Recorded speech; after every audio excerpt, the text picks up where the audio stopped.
All right. So I hope you all can see my full screen now, and go ahead and get started. As Jenna said, this is a talk about hemp in American maritime history. Hemp has a long and very important role in American history and world history, but for this talk, I will focus on hemp. And it bears note that it is confusing. So the point of this talk is to help understand the policies of cannabis and marijuana and how it has confused the history and the public perception. For us museum people, we call ourselves interpreters who talk to the public, but for the general public as well. So I want to be talking to you directly about this topic and help us to understand why hemp is worth studying and understanding in our society. But what is hemp specifically? It is, by its Linnaeus terms, we call it Cannabis Sativa. It's a plant that's been used throughout human history. And as you can see here, this is a Chinese symbol for the word ma, which is the Chinese word for hemp. Hemp was first domesticated in China in the 28th century BC. So it's one of the oldest agriculturally domesticated plants used by humans, which is very significant when understanding agriculture, because I think agriculture is you got fire, the wheel, and agriculture are the three top things that humans have invented that have changed us over time. It's what's called a bast fiber plant. And what that means is, if you look in the lower right-hand corner here where my cursor is, a bast fiber is a fiber that comes from the stalk of the plant. Unlike cotton, which many Americans are familiar with, comes from the flowering part of that plant. The bast fiber is coming from the stalk, and that's what we see here. And it can be used for all sorts of things, from paper to oil, food, plastics, cloth. It can also be used psychotropically for the flowers. But we also want to keep in mind that we see the word hemp get used a lot, especially in early documents in the 17th century and 18th century. So you have to make sure what people are talking about. Oftentimes especially in the 17th and 18th centuries, you see something called Indian hemp, which is a fiber plant that is native to the Americas. Today we call it dogbane, or sun hemp, which is another name for manila, or manila hemp, which is jute, which comes from the South Pacific. So sometimes the word hemp gets used for any type of fiber that is used for cordage purposes. So just keep that in mind. But for our purposes, when I say hemp, I mean Cannabis Sativa. And so Cannabis Sativa, what is it? What are the types? Where do they come from? That's a very important thing to think about. And scientists in various ways think about it differently. And there's not full agreement if there's separate species or separate subspecies or separate types, but they do have distinct phenotypes that are shown. The first one is Cannabis Sativa. Cannabis Sativa, we can see in this diagram here, generally is very tall. It has slender stalks. It's kind of spindly looking, and generally, historically, has been used as a fiber plant, a seed plant, a plant for the psychotropic effects, be it for the drugs THC or CBD. Then we've got Cannabis indica, which tends to be a little bit smaller and bushier. And if you notice, the leaves are also different. This plant is typically just used for the seeds and the psychotropic aspects of the plant, THC and CBD. And then we have Cannabis rudilarius, which is a fairly recent discovery. It was found in the early 20th century in the steppes of Russia. And it's unique because it's very small in stature, not getting much more than 2 to 3 feet tall, versus sativa, which can get up to 16 feet, and indicas, which are ranging around 4 to 5 feet.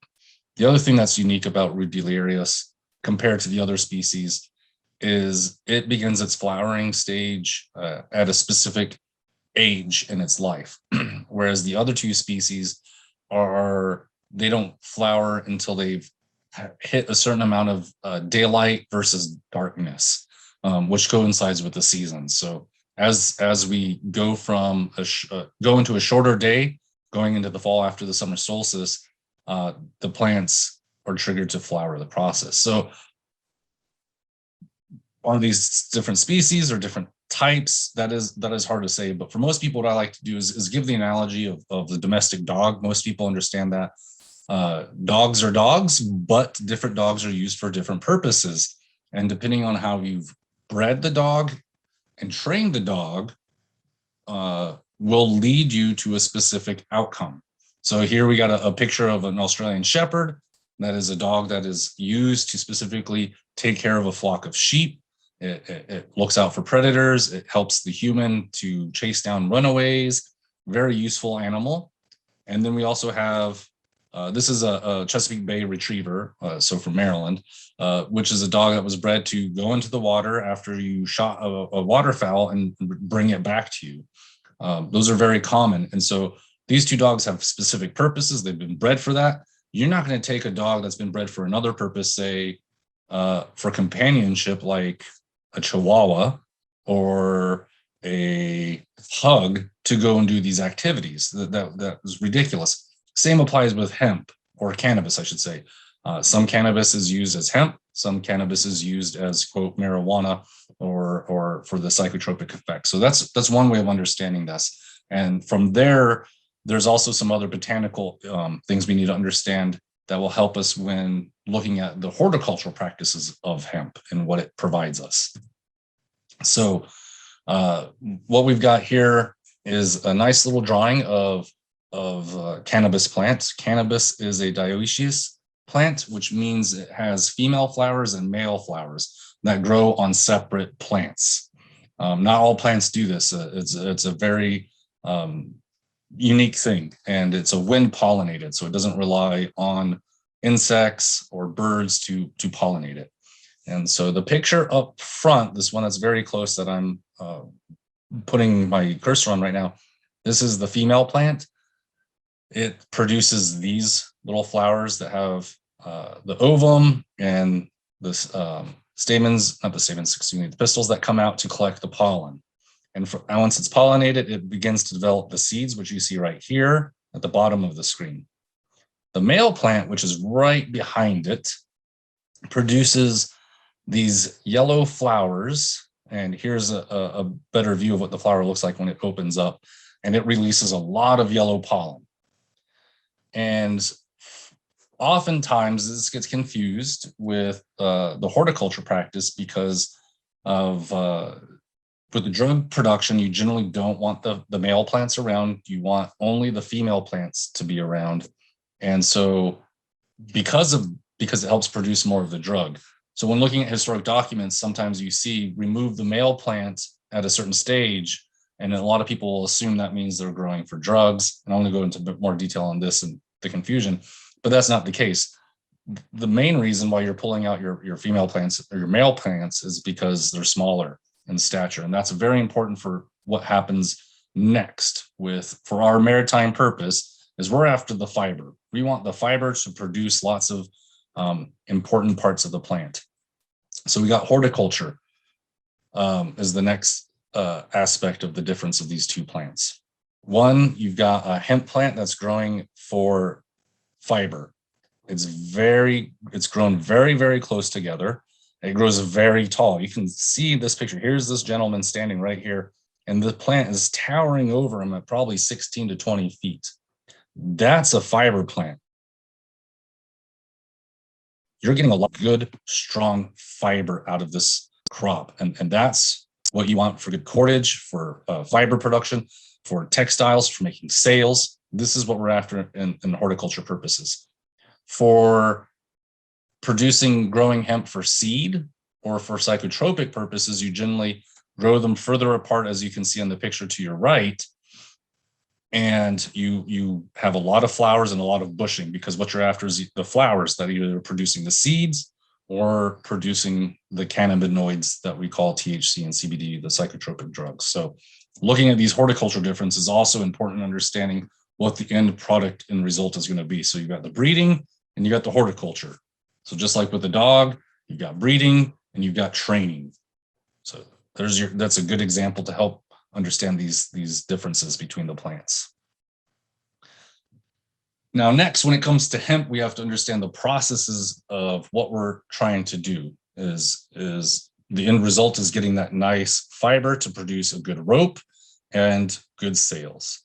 And one of the first things after you cut down the plant and let it dry for a little bit and take off the top so the flowers aren't there is something called retting. And there's two types of retting: water retting and dew retting.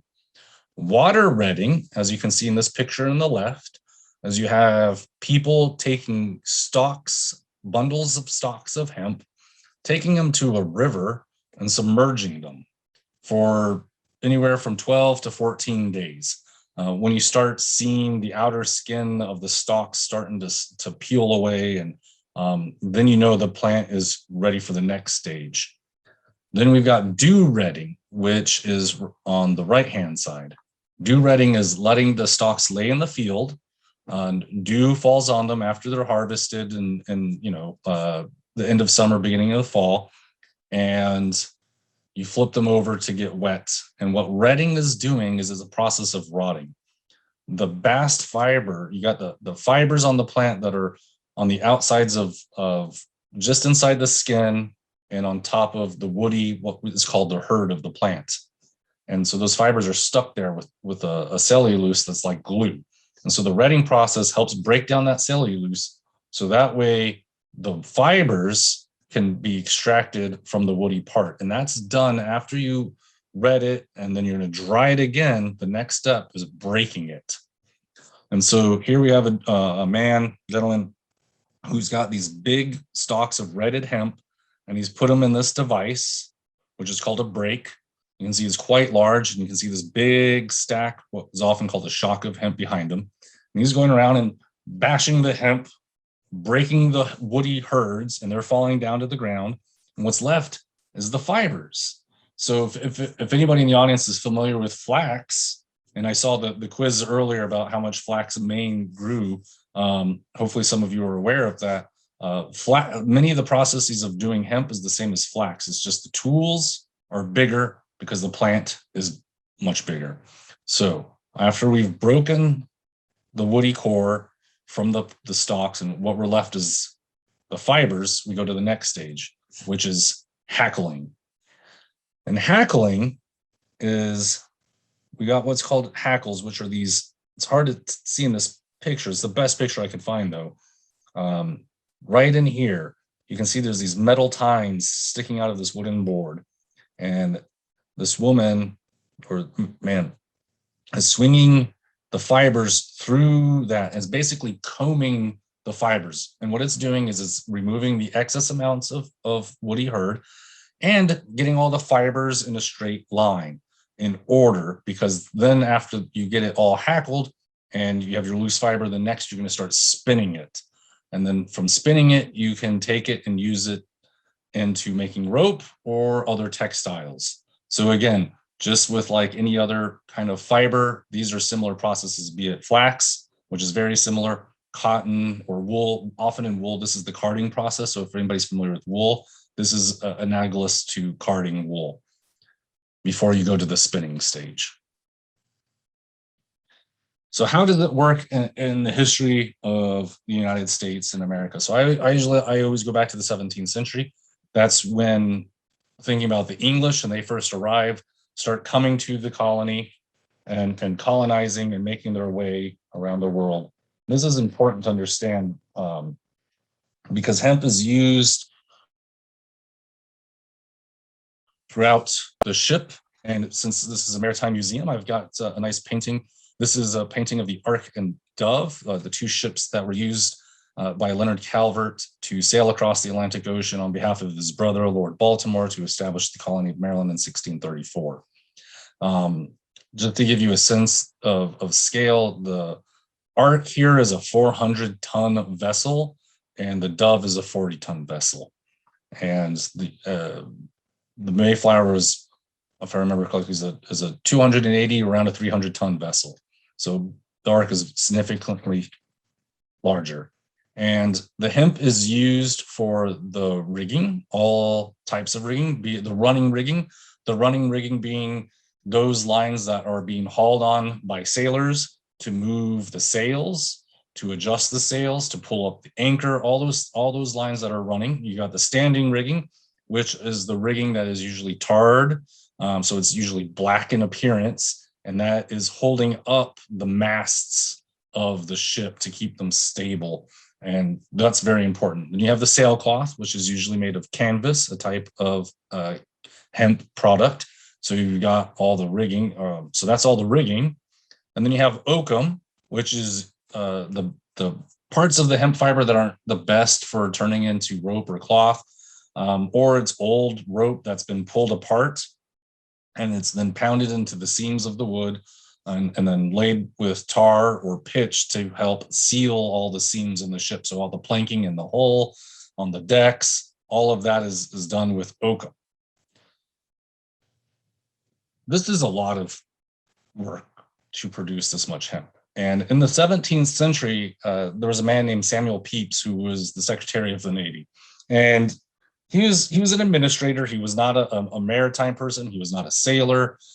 He was a bureaucrat, a government bureaucrat. And one of the things, though, he wanted to do in understanding systems and how processes work to ensure that the English's Navy had the supplies that it needed and was supplied well, is he was looking at how ships were built, where supplies came from, how they were used. And so he asked experts in the field to write treatises about these. And there was one such man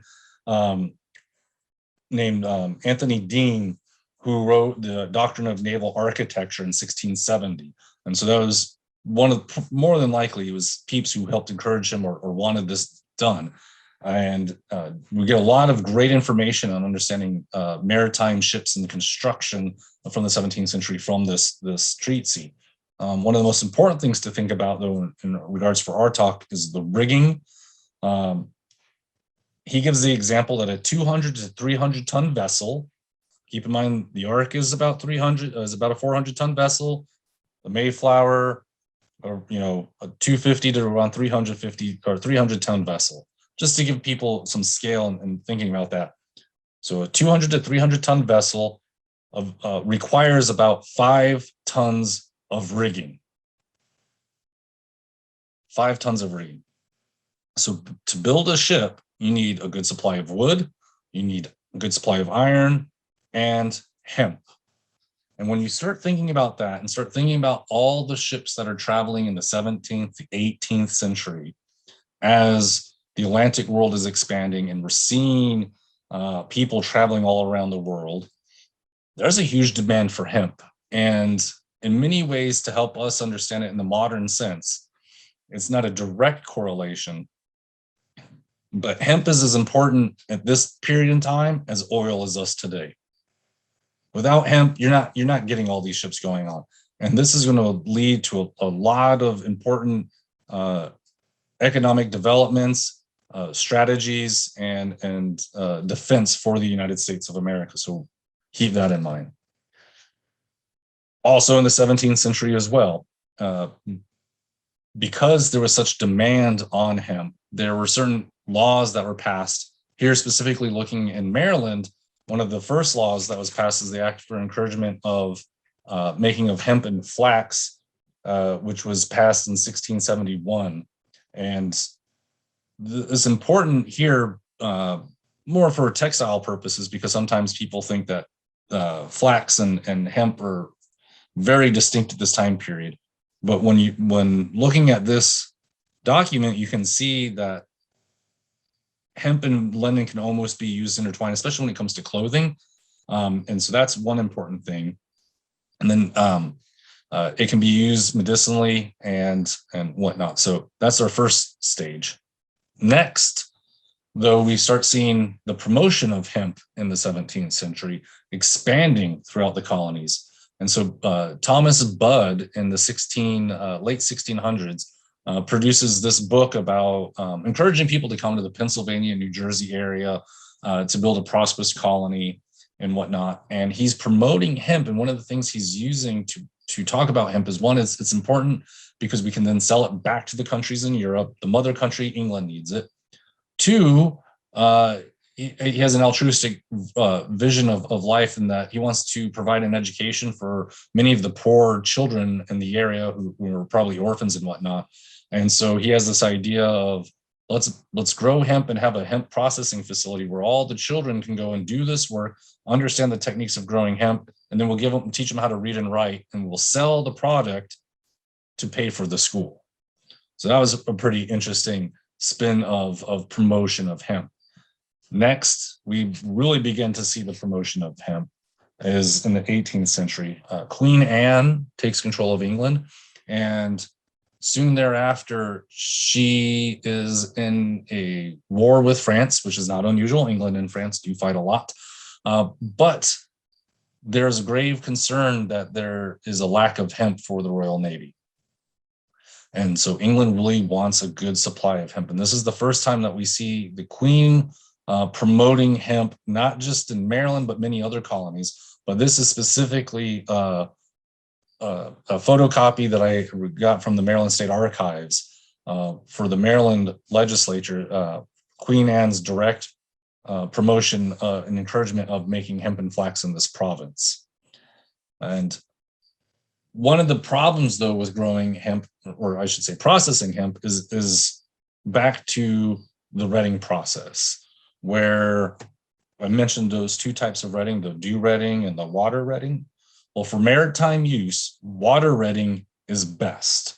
It is historically noted and shown that water retting produces what's called a bright white hemp. And it's usually stronger than the dew retting process. The water retting also, when the hemp has been water retted, absorbs tar better. So for that standing rigging, it's really important to have it hold that tar to give it its rigidity to hold up the mast. So having water retted hemp is very important. And at this point in time in history, and it remains so for much of the 17th, 18th, and 19th century, the number one place to get the best maritime hemp is the Baltics. Riga, Russia, Sweden, or that's it. Those are the main places where they're growing this type of hemp. So England wants their own secure supply in the colonies. And next, we see that Maryland specifically by 1720 realizes this, and they pass a law on the raising and making of hemp, which you can see on the right-hand panel. And this is a very fascinating thing that you don't often see, where it's a law that goes through the steps of from planting the seeds to harvesting it, retting it, and making it into the final product. It covers everything of the right way to do hemp in Maryland, which is fascinating. And I think speaks to the idea that the English really are looking for a secure control of hemp. This is a national security issue, just like the United States today looks to secure oil because it's good for our economy and our national defense. So you can, again, see those similarities there. By the late 18th century, there's a lot going on. We have the French and Indian War, which is the precipice of what is often called as a hemp boom in Virginia and in New England as well. And we start to see manufacturing getting involved, industrialization of hemp. And on the right-hand side, this is a tract written by Edmund Quincy, Matrice of Hemp Husbandry, published in 1765. And in it, he has plans for a water-powered mill to break the hemp. So the idea being that they need to grow a lot of hemp to the point where they need to process it quickly and efficiently. So this is, again, evidence that in New England, they're looking to grow more hemp because, one, the maritime industry in New England is I presume many of you in Maine know, Maine being a part of Massachusetts at this time, is growing and is the seat of where some of the earliest manufacture of boat building is going on, and sail making and rope making. So this is important here. In Virginia, we also see manufacturing going on. And what we have here, this is a stone that's called a hemp stone that was used in a water-powered mill, much like the one that Quincy has. But this stone, you can see the way it's shaped. If you could imagine it flipped on its side, and if you'd roll it, and if it had a stick going through it, it would roll in a circle. because of the angle of it. And the idea is it's rolling on in a circle on top of slats that are open like that. And that's where you'd put your retted dried hemp on top of, and the stone would roll across it, breaking it. The herds fall through, leaving you your fiber. And this was happening during the American Revolution. And a number of investors put in and built up what's called the Williamsburg manufactory to process flax and hemp and wool. But looking at Virginia Gazette, it looks like they're mainly producing hemp because that's all they're pretty much selling is hemp cloth. And this speaks to the homegrown nature of like, we're going to produce our own cloth. We don't really need to rely on England anymore. You've got, the various duties, the Townsend, the stamp tax, all that is playing into effect here. So the colonies are wanting to produce their own goods and their own reliance in the bids to gain independence. So from the French and Indian War through the Revolution, we have this giant hemp boom. And another interesting tidbit to just understand how hemp is a part of daily life at this point in time in US history is this amazing event. We often know about the end results of this event, which we call the Boston Massacre. But when you rewind and go back to what was going on at the time and the troubles that were going on in Boston, we know that the British have troops stationed in England, or in Boston, excuse me. These are the regular troops. And the Bostonians don't like this because why are our own countrymen invading us? That's what it looks like. They don't view them as Englishmen. These are because they are fellow Englishmen, but why is the crown putting this rule on top of us? They don't like it. And we got the quartering issue where citizens have to quarter troops, which we know is an issue that comes up in the Declaration of Independence and then also finds itself in the Constitution. But another aspect that's happening is there's kind of an economic depression going on throughout the colonies. So you have this economic depression, people are upset. You've got troops now being quartered in your homes. And on top of that, the troops are allowed to moonlight and get jobs and compete with jobs with the citizens in Boston. And one of the places this happens is at Mr. Gray's rope walk, which is discussed in this article that talks about the Boston Massacre. And here we have the story of some soldiers who get in a fight with the youth at this rope walk. The rope walk lads, when attacked by superior numbers, should defend themselves with so much spirit and success in the club way was too mortifying, and perhaps it may have hereafter appear that even some of their officers were unhappily affected with this circumstance. So these workers at this rope walk is a place where the fibers of the rope are spun and turned into rope, and all the rigging that would be used in the ship. They're trying to find a job, and these young men don't want that to happen, and they get in a fist fight, and it repeats itself. This is one. And they say the next day the soldiers come back again, and the soldiers come back again. So you can see the tension building in the town to when it finally explodes during what we traditionally call the Boston Massacre. And so hemp gives us a little bit of insight into the everyday goings of what's happening in Boston, and that's in seeing how it's gradual steps that lead to a more explosive event. The War of 1812 is another important example of why hemp is important to the country. I mentioned national security. England is huge at this time. The English Empire is growing. This is the height of the Napoleonic Wars. Napoleon is also trying to conquer Europe. England and France are really at it. Napoleon puts on what's called the Continental System, which prevents any country that's allied with France to trade with England. One of those countries that's allied with France is Russia, the number one producer of hemp. So you can see where England is getting concerned. So one of the tactics that England uses to get access to the product that it needs, hemp, is a couple of things. One, pretend to be Americans and sail into Riga to make trade and get the hemp. Or two, press American soldiers or sailors or merchantmen and telling them you need to go to Riga and buy our hemp and then buy hemp for us and come back to England and drop it off and then go on your way.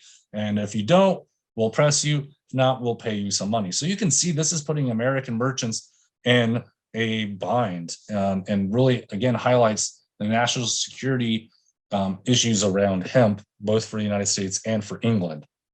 And historian Alfred Crosby, who wrote a fabulous book about this subject, states that during this time of from 1812 to 1814, that the most common flag flown in, or seen in the shipyards of Riga was the U.S. flag, because it was the United States who was trying to get in, and many English trips or ships pretending to be English or forcing or pretending to be American or forcing Americans to go in and get the hemp. So another example of where hemp is impacting United States history to a small degree. So it's one part of the puzzle. I'm not saying it's the whole reason why the War of 1812 happened, but it's another angle to look at it through. And because of this, the United States begins to want to produce its own hemp. The country is growing, its Navy is growing, its merchant ships are growing, and the United States Navy builds its own rope walk in Charleston Navy Yard in Boston. And here's a picture of it. And this is the only manufacturing that the Navy does. Normally, the Navy contracts these types of work and then buys the product. But here, this is an idea for the Navy to produce its own rope. And the thought was the Navy could produce its rope in New England and Boston. But where's the hemp? Where's the raw hemp going to come from? Are they going to import it from Russia or try to encourage it to grow in the United States? And during the American Revolution, we see the first large migration from the Chesapeake region, the Virginia and Maryland, of people going and crossing the Shenandoah Valley into what we now know as Kentucky and Tennessee. And the first hemp crop grown in Kentucky was actually in 1776. And Kentucky becomes the main place that hemp is grown in the United States. And it stays that way for most of the 19th century, or I would say actually all of the 19th century. And the problem, though, of getting the hemp from Kentucky to Boston to be manufactured, because at this point in time, early in the 19th century, Spain controls New Orleans. So you got to keep that in mind. But that does change after the War of 1812, and they're allowed to travel. So then you have to take the barges down the Mississippi River, out New Orleans, around Florida, and then back up. So that's a lot of travel. And this is the raw hemp. And I mentioned earlier about retting. In Kentucky, and they're retting their hemp with the dew retting process. This comes from, I believe, how retting was done in the Chesapeake region as well. Many people thought that was a better way to ret their hemp because it was for the health of their livestock and their slaves.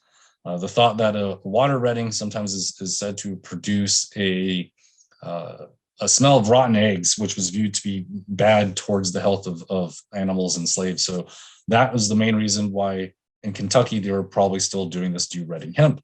The Navy obviously doesn't want that. They want water retted hemp. And this leads into a lot of issues about where the Navy should do this, have an inspection station for it.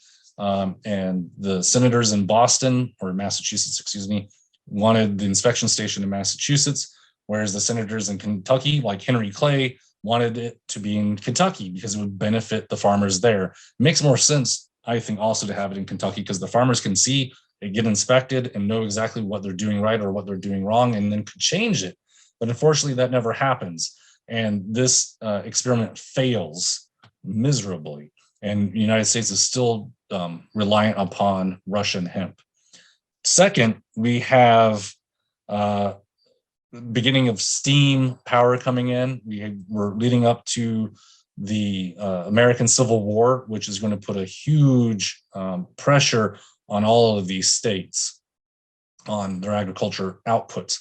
And for Kentucky and Tennessee and Missouri, their hemp product at this point in time is mainly being used for the for the cotton industry, because it's not being used for the maritime purpose, it was used for cotton. And so here's a picture of a bunch of bales of hay. If you can see that the bales of hay, bales of cotton. The cotton bales you can see are in bags and then tied up with ropes. That is all hemp. And on average, about 5% of the weight of a cotton bale is in hemp. So it's much easier for the farmers in Kentucky and Tennessee not to change their processing of hemp for the Navy, but to go ahead and supply for the cotton industry. But like I said, the Civil War interrupts that. And it also interrupts the maritime practice because we start to see the development of coal and steam engines and less reliance on hemp for rigging and sales specifically. So we start to see slow downhill slide of hemp as a major economic commodity in the United States. Second, we also have other products like jute and abaca who are competing from the South Pacific. But in the early 20th century, things begin to change. We have a man named Lester Dewey who looks at hemp to be a green product. He and many other people think that there's a way to take the leftover remains of hemp processing. You know, I talked about these woody herds earlier. Not much is being done with them at that point in time. But by the 20th century, people have found a way to turn those herds into paper. And it's viewed that that would be a good way to make paper without having to cut down trees all the time. And so Lester Dewey is hired by the USDA as a fiber plant specialist, and he is doing experimental crops with hemp to see what hemps do the best fibers and produce the best herds, and even the seeds to produce oils for plastics like linoleum. And his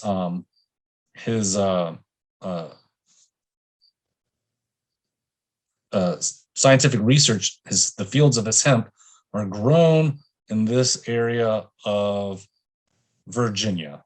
And for anybody who's from Virginia, or I think anyone in the United States, will recognize this building right here, which is the Pentagon. So before the Pentagon existed, this was all an experimental agriculture farm run by Lester Dewey, who was growing a lot of hemp in this area, which is quite fitting because hemp is a very important crop to the United States and its national security, just like the Pentagon.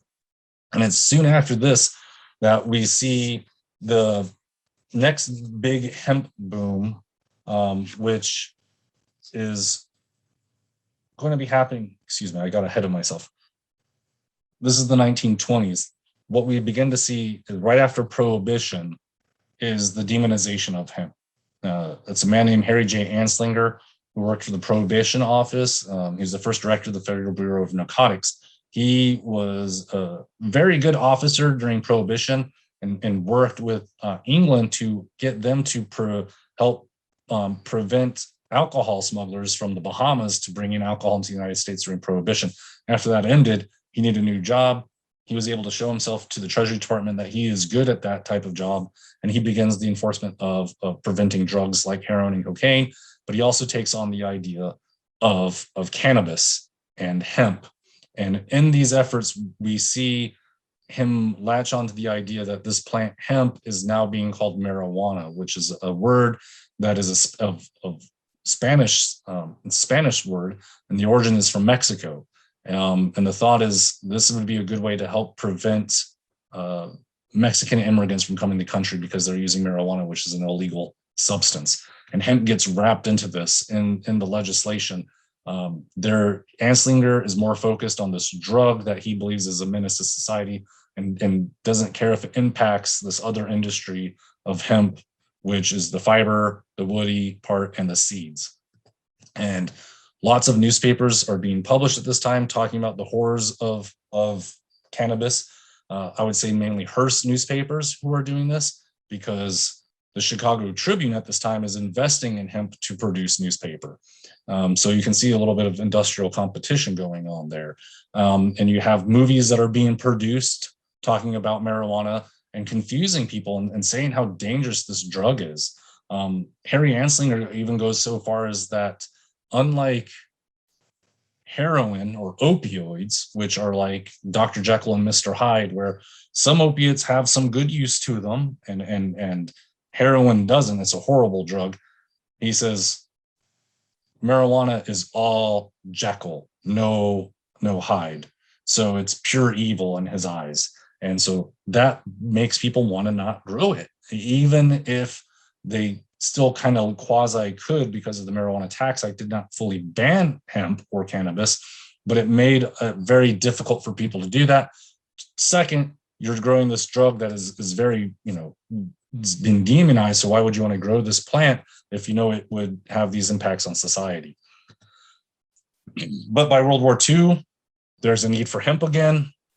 So the USDA promotes hemp and has a campaign called Hemp for Victory and talks about all the uses for hemp and wanting hemp to be used for the Navy. It's used for the hoses, the fire hoses that are used by the Navy, all the lines to hold the ships, even if they are steam powered like this battleship, you can still see there's hemp there.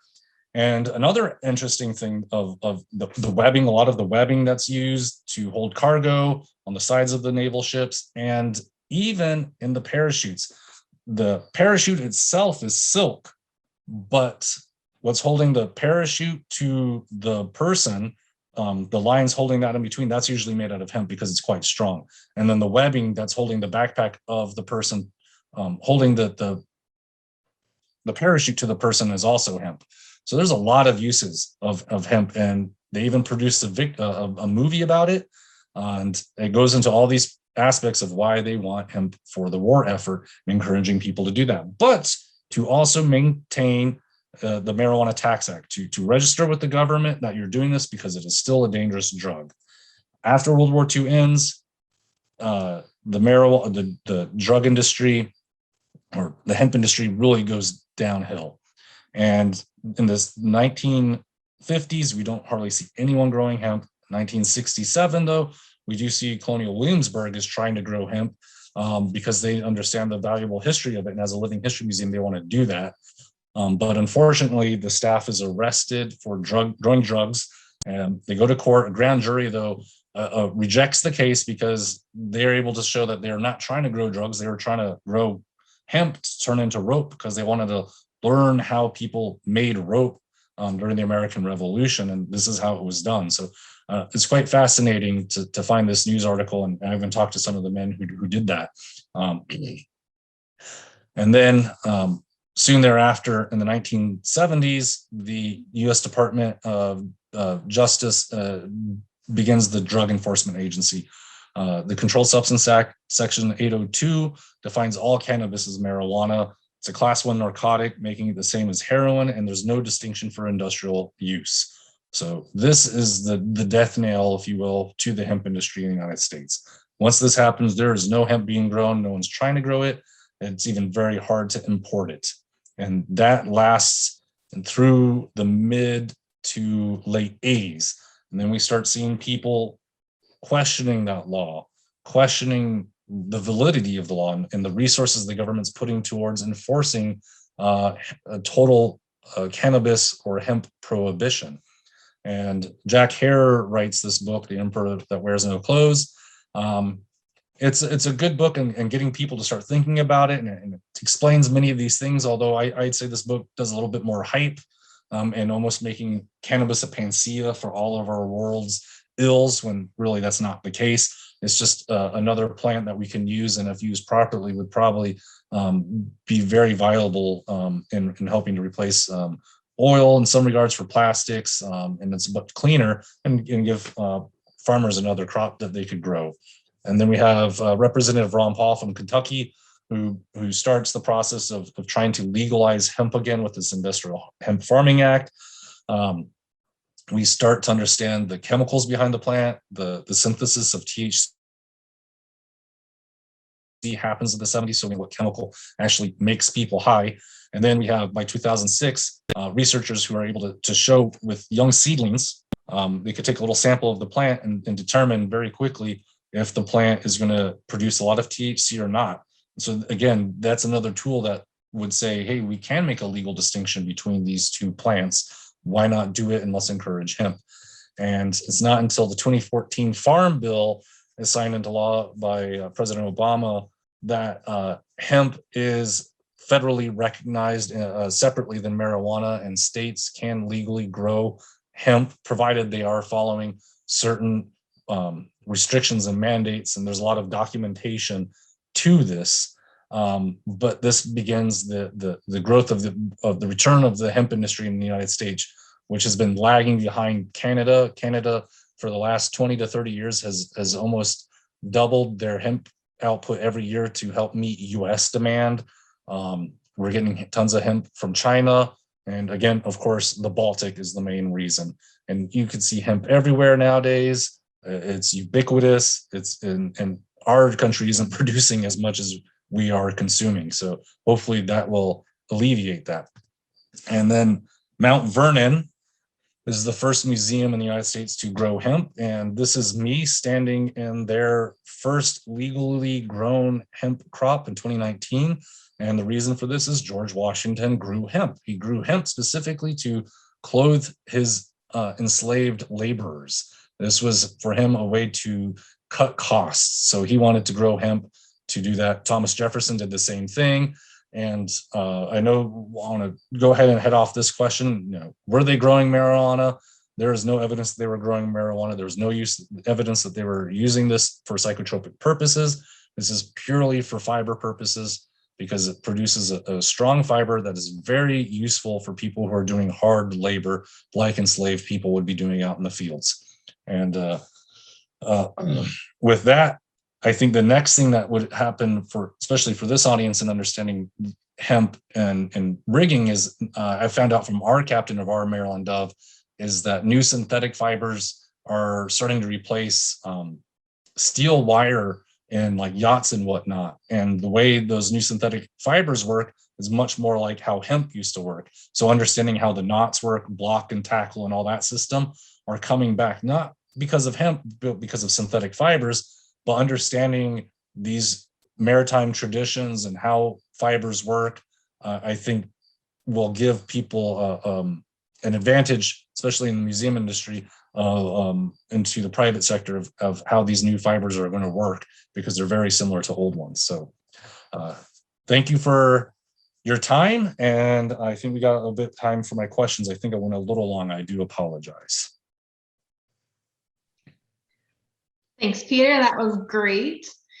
So if anyone does have questions, you can just pop those in the chat box and then we can forward them over to Peter. We don't have any yet.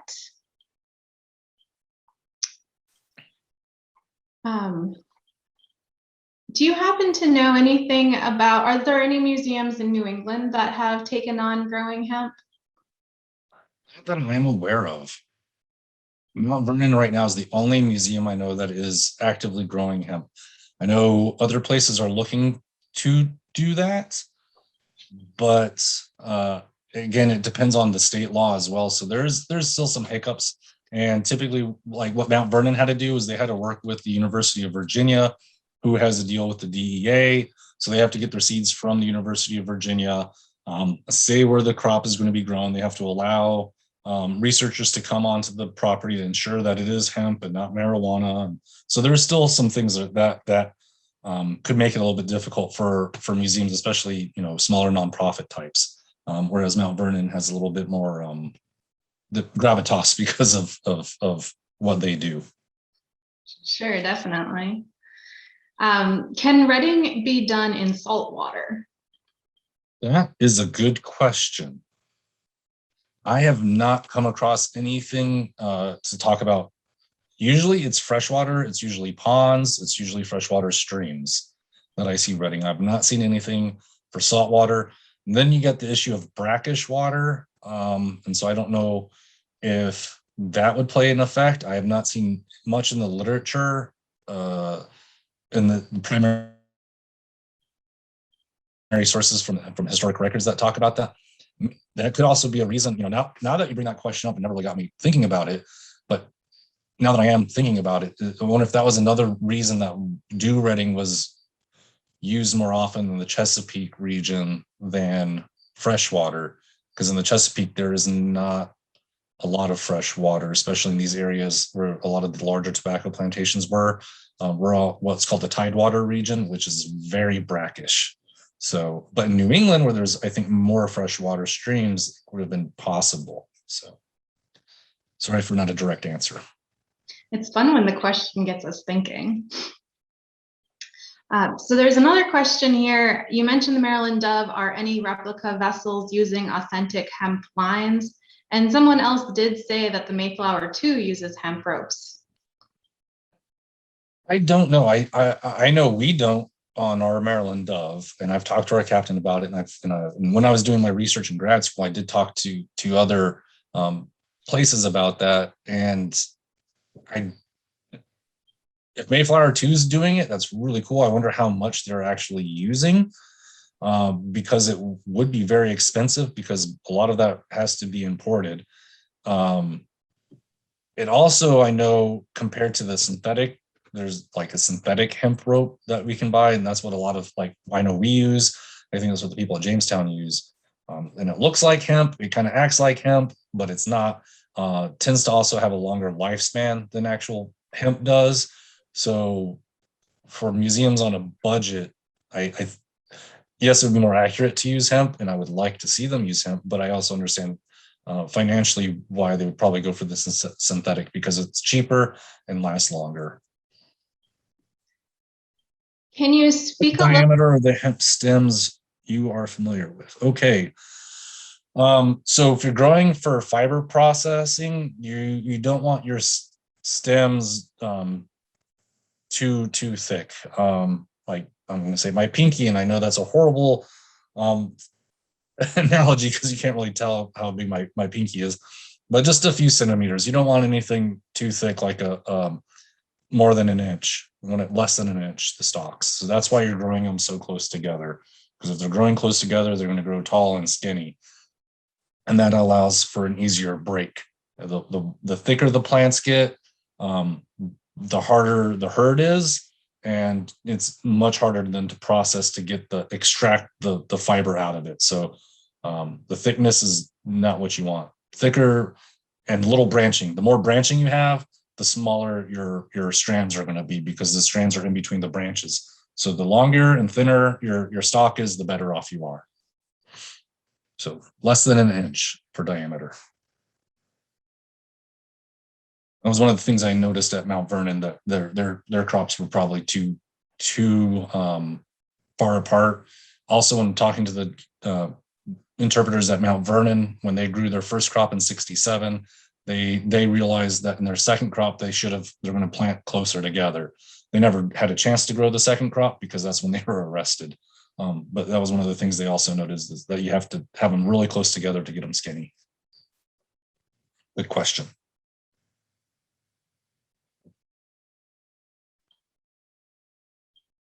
Can you speak a little bit about the difference between manila and hemp?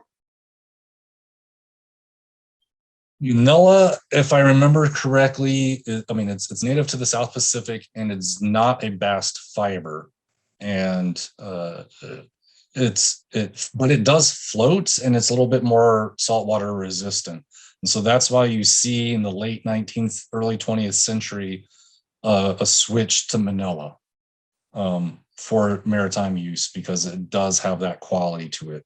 And then that's again why during World War II, the manila it's harder for the Americans to get manila, because the Japanese are taking control of that, and so it's going back to hemp. So that's the main difference. And I believe manila is produced from a leaf, not from the bast. And then jute, I just don't like. And if anyone's ever used jute rope, it's really stringy and it doesn't hold very well, so it's not good as a twine. Compared to hemp twine, which is very strong and lasts up outdoors very well.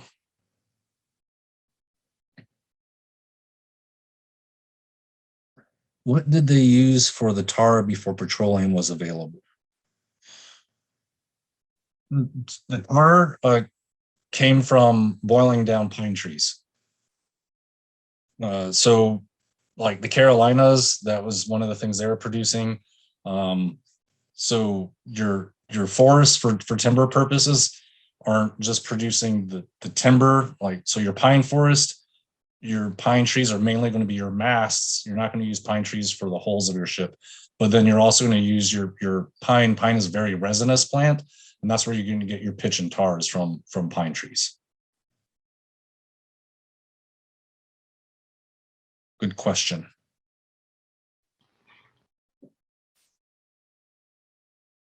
So that's why in the 18th century, New England was looked at as a place for timber production for the ships. The Chesapeake was viewed for the hemp, and the Carolinas was where your tar would come from. And so between those, that was I think the ultimate goal for England, to have a secure maritime production use of the colonies as opposed to relying on the Baltic. The Baltic was also not just for hemp, but the best place to get tar as well.